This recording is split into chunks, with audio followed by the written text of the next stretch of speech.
All right, I hope everyone's doing well. So now that you're watching the video, I'm going to take you step by step through some of each of these because I did notice on the last assignment people were confused. So for the first one, we're simplifying using our exponent properties. If you feel confident with this, go ahead, pause the video and try it on your own. And a reminder, we don't want any negative exponents in our final answer.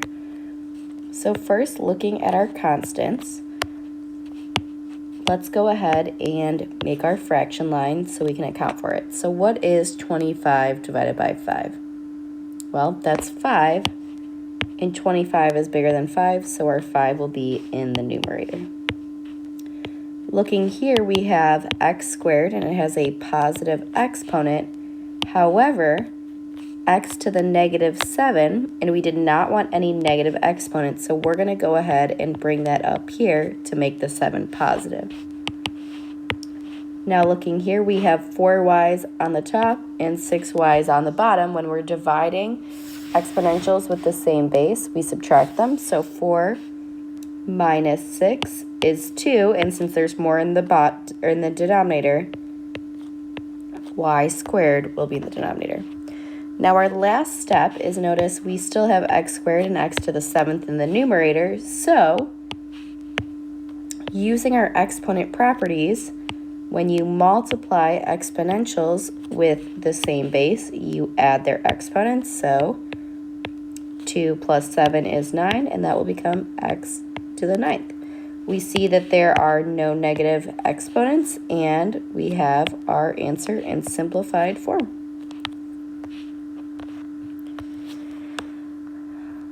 All right, let's go ahead and take a look at B. Again, if you feel confident with it, why don't you try it on your own? Now, an exponent is going to be an exponent to an exponent is going to be applied to every part of the function inside the parentheses. So this is going to be negative 3 to the 2nd power, x to the 5th, and power to a power we multiply, so times 2, y to the 3rd times 2.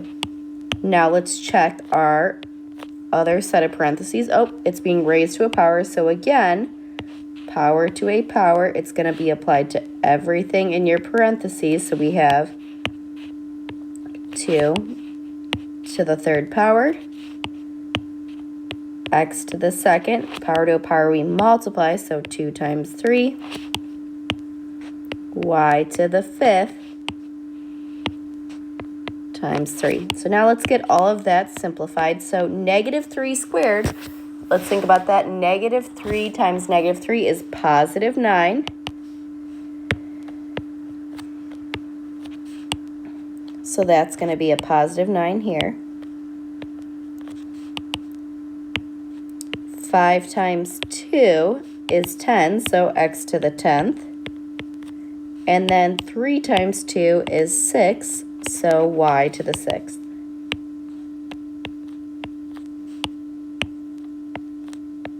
Now 2 to the 3rd, so 2 times 2 is 4. 4 times 2 is 8.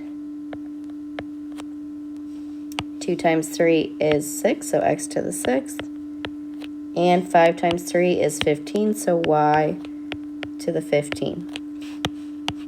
Now we're going to apply our exponent property. So we're multiplying exponentials with the same base. So that means we're going to go ahead and add their exponents. But notice 9 and 8 don't have exponents, so we're literally just multiplying them. So 9 times 8 is 72. 10 plus 6 is 16, so x to the 16th. And 6 plus 15 is 21, so y to the 21st. And that will be our final answer in simplified form. Go ahead, at this point, put a star right here so I know you're watching the video. All right, now, number 2, I notice a lot of people having confusion on common bases, and that's totally fine. For common bases, we're usually going smaller. So what I'm going to tell you is take a look.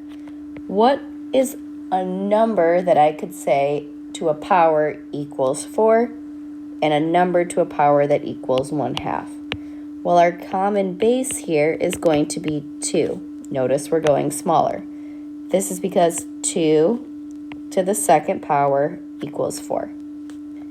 And 2 to the negative first power equals 1/2, because remember, a negative exponent reciprocates it. And then we're going to rewrite what we already had in the exponent. And let's go ahead and distribute, because now we're going to have a common base. So we have 2 to the power of 4x plus 6 times 2 to the power of negative x plus 1. We do not change the base. The base stays as 2.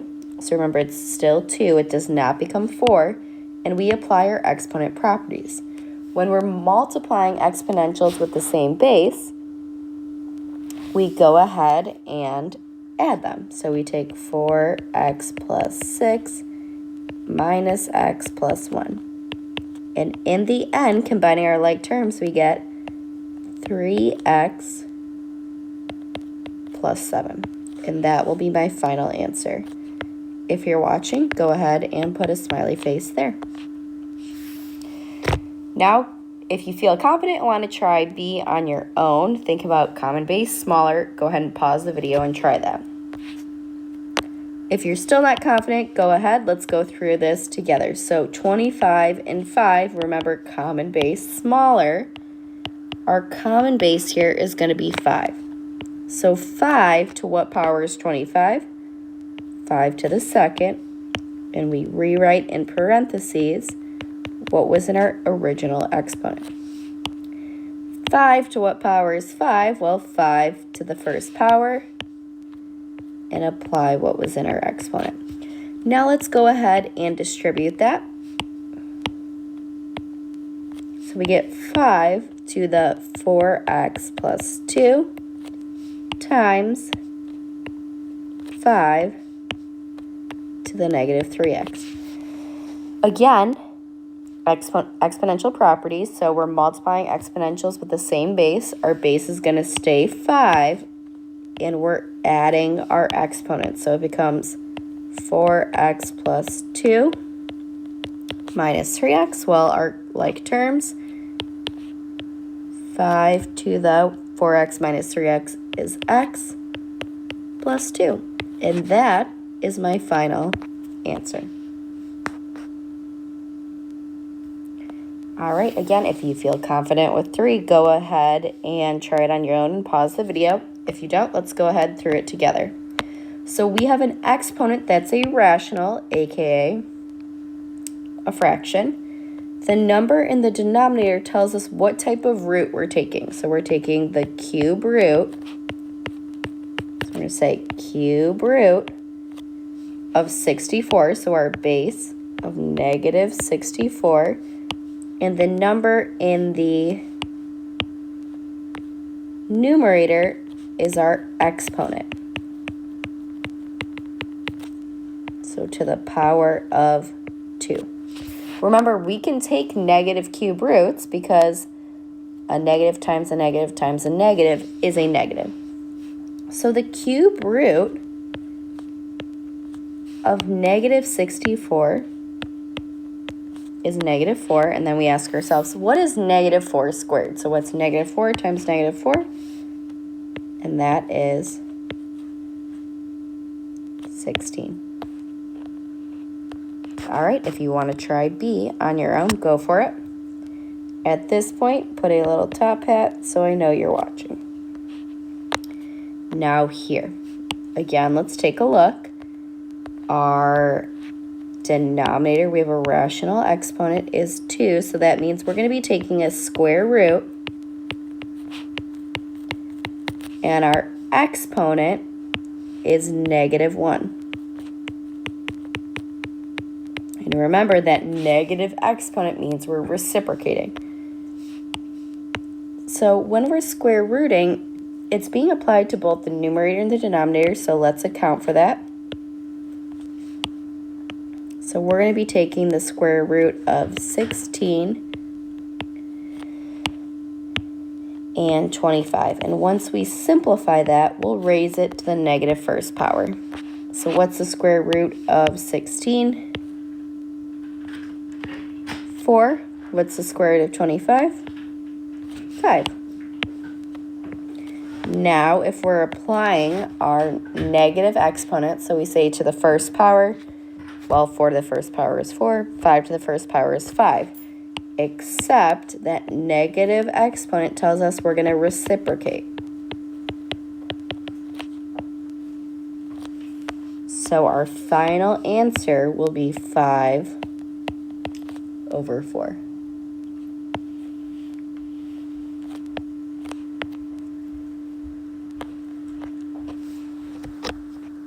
All right, awesome. So now our next one, we're going to be evaluating. So remember, I'm just giving you the value of x and you're plugging it in to find what y would be. So it says f of negative 1, so that means when x is negative 1. So let's go ahead and plug it in. F of negative 1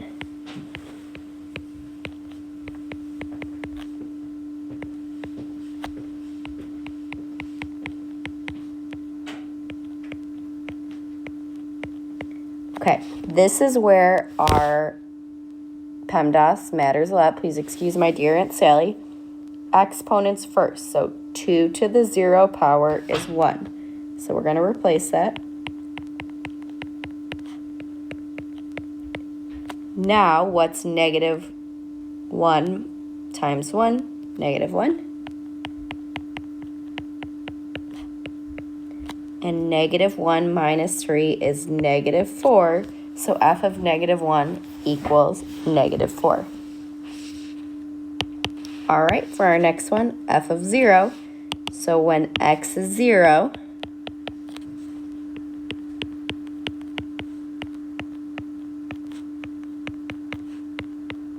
so now let's apply it. F of 0 equals, again, order of operations, 2 to the first power, that's what we do first, is 2.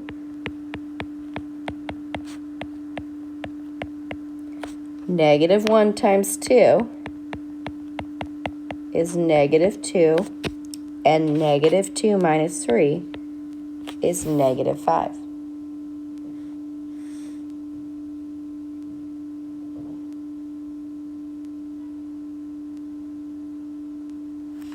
All right.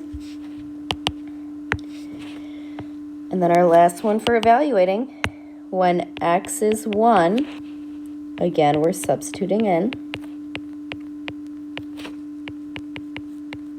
Let's condense that exponent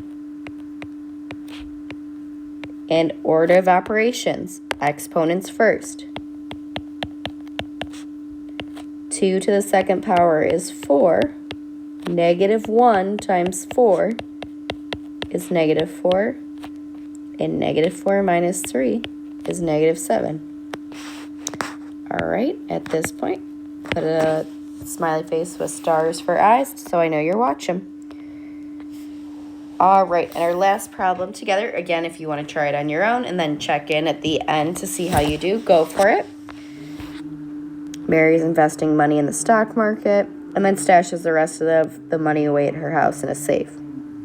This equation models the situation where X is time and month. So how much money did Mary initially invest in the stock market?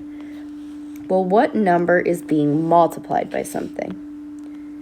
The number being multiplied by something is 18,000, which means that's the initial amount of money that I invested in the stock market because that's going to be the one impacted.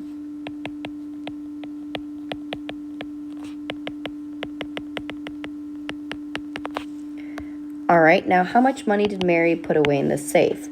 Well, the money away in the safe is kind of like your horizontal asymptote, the money that's not going to be changing or affected by anything.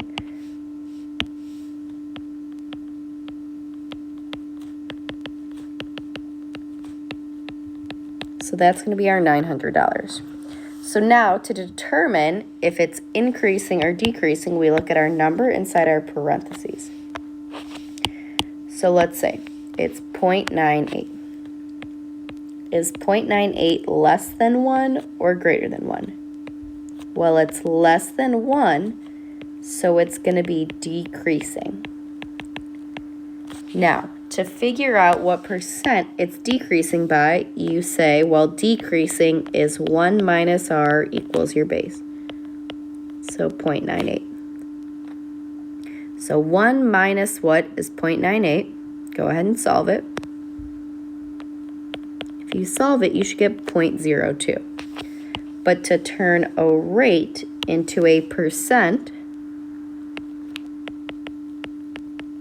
we multiply that by 100, which is 2. This means that the stock market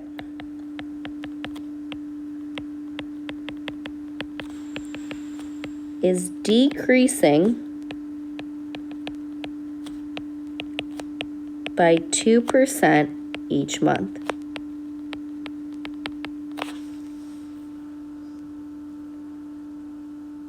All right, now we have how much total money does Mary have after 4 months? So Y represents Mary's total amount of money.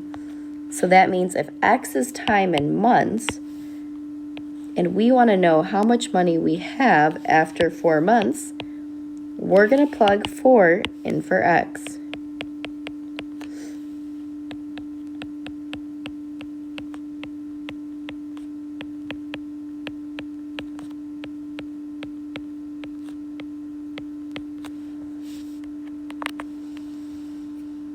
All right, so now let's go ahead and plug it in. 18,000.98 to the power of 4 plus 900. So 17,502.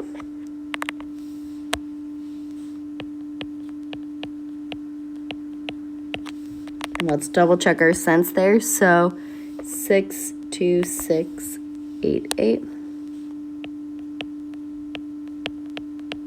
So roughly after 4 months,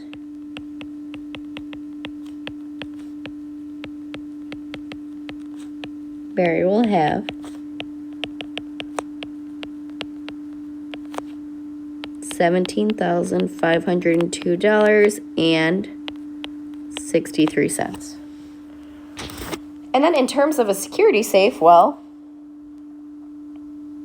as long as no one knows the code, the money in your security safe isn't being invested and it will not be changing.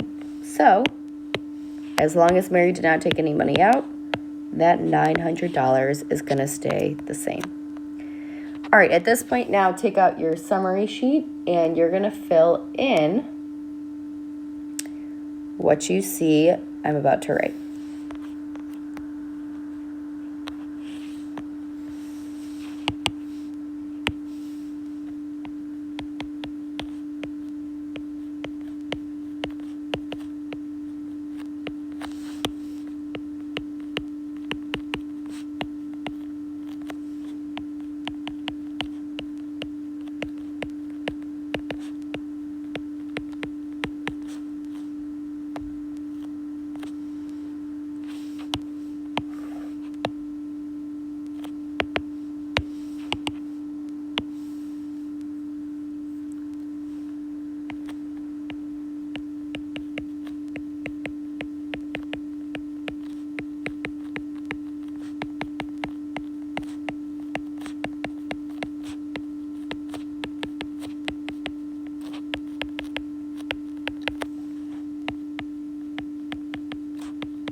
Notice how all growths are getting further away from the horizontal asymptote as you go to the right, and all decays are getting closer to the horizontal asymptote as you go to the right.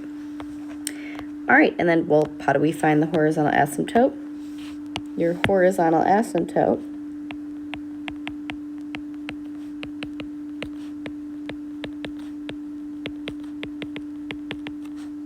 equals your k value. It's a dashed line that the function will approach but never cross.